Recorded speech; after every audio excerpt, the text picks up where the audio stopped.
It's nighttime.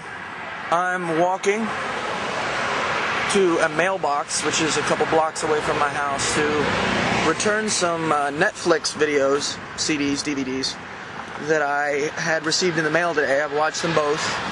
That's what I did after I came home from work.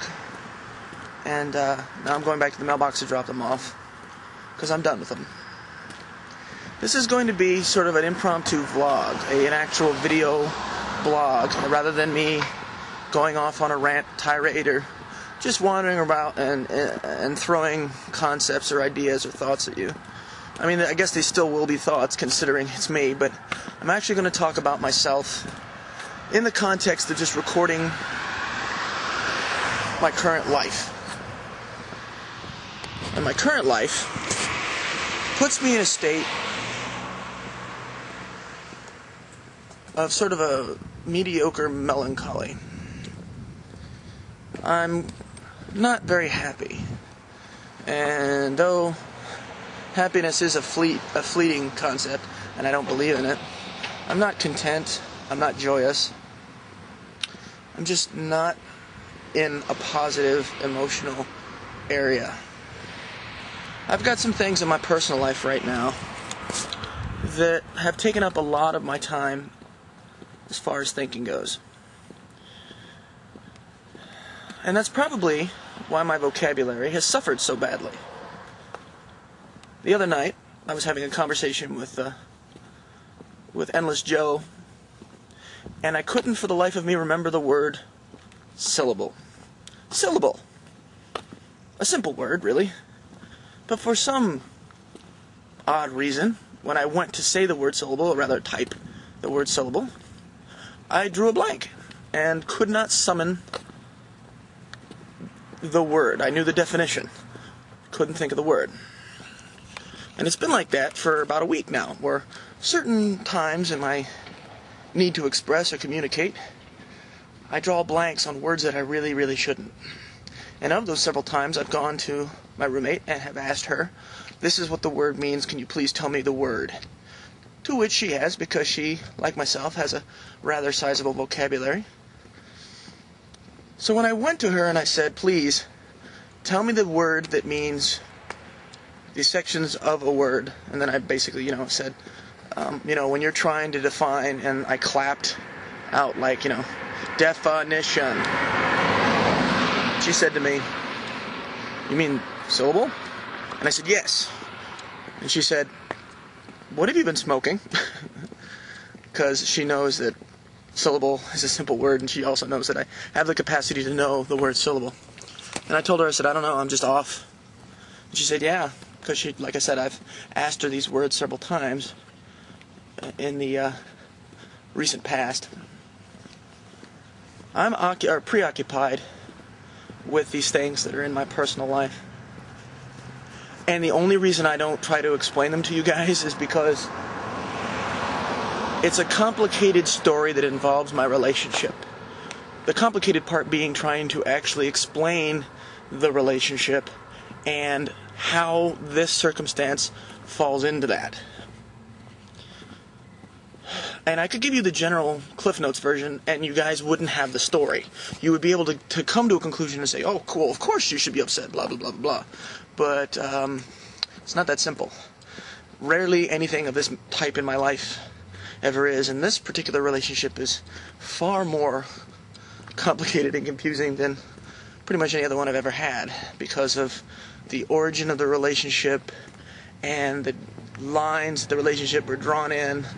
And yeah, it's just a complicated matter. But needless to say, I'm distracted.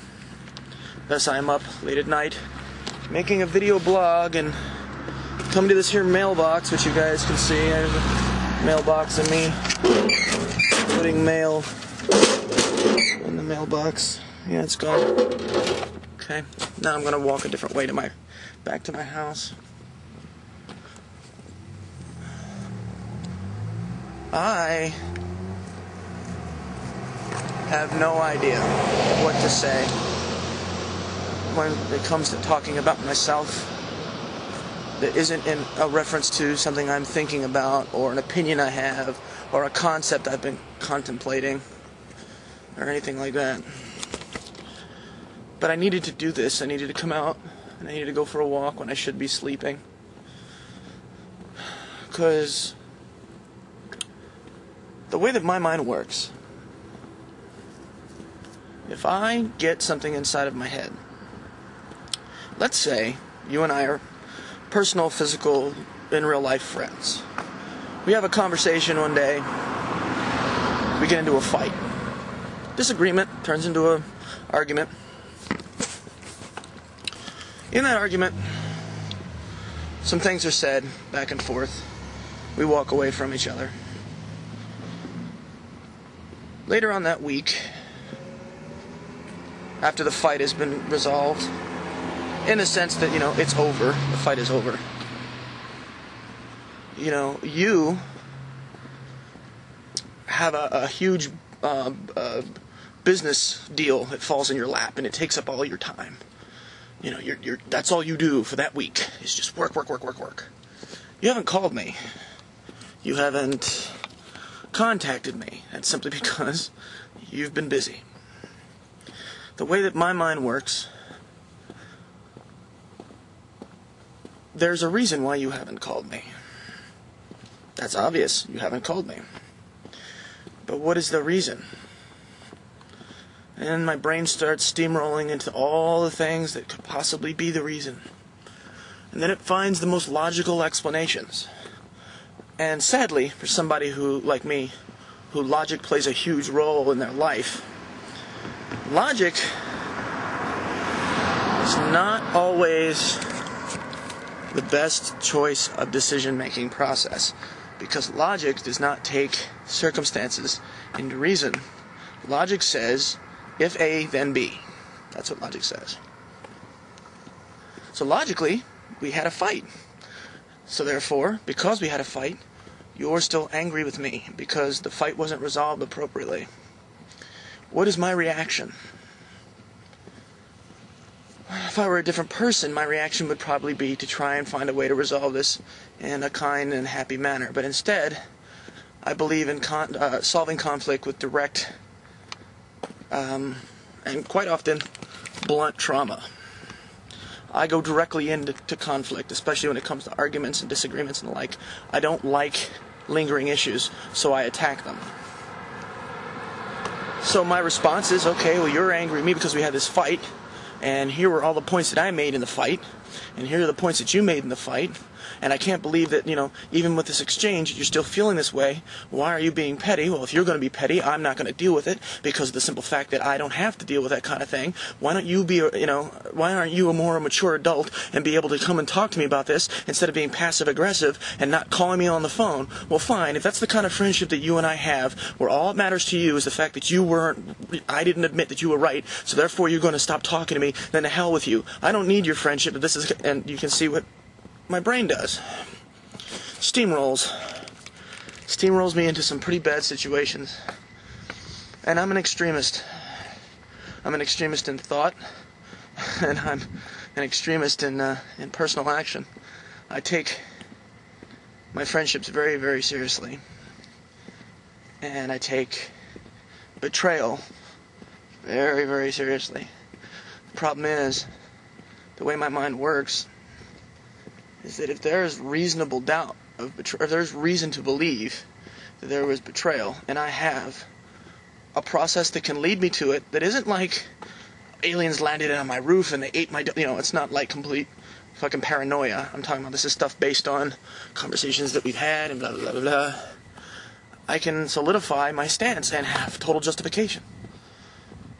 And because I have a schizotypal personality.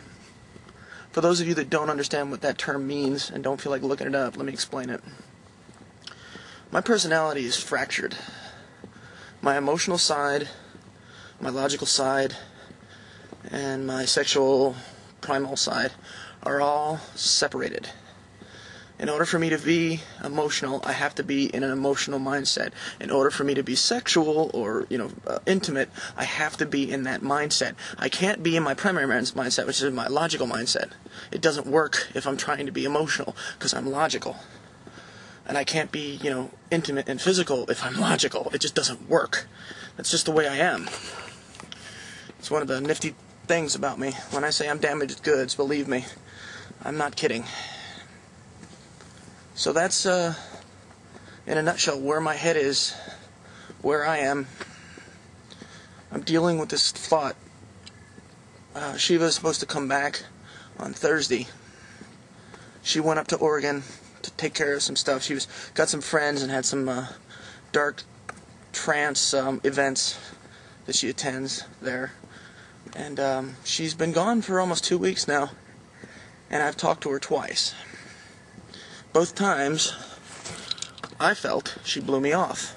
She's never done that before. So I haven't talked to her since last week, and it was brief. And when I asked her to talk to her, you know, because she told me when she did call me the second time, she didn't have very much time to talk, and she wasn't in a position to talk. I said, well, when can you talk? She said, after work. I said, okay, can you please call me after work? I'd like to talk to you. I know I'll be asleep, but please call me. And she said, do I have to? You know, do I have to call you tonight? And that's not the first time she's done that. Last time she went up to Oregon, which was not that long ago, she did the same thing. So I got angry. And I said, okay, fuck it, don't fucking call me. You know what, if that's how it's going to be, I don't even want to fucking deal with it, don't fucking call me. So she hasn't. I don't think I said don't call me anymore, but I said, fuck it, you don't have to call me if you don't. Why don't you just call me when you're ready to talk? I think that's what I said, but I can't be sure. Doesn't matter, because I haven't talked to her since last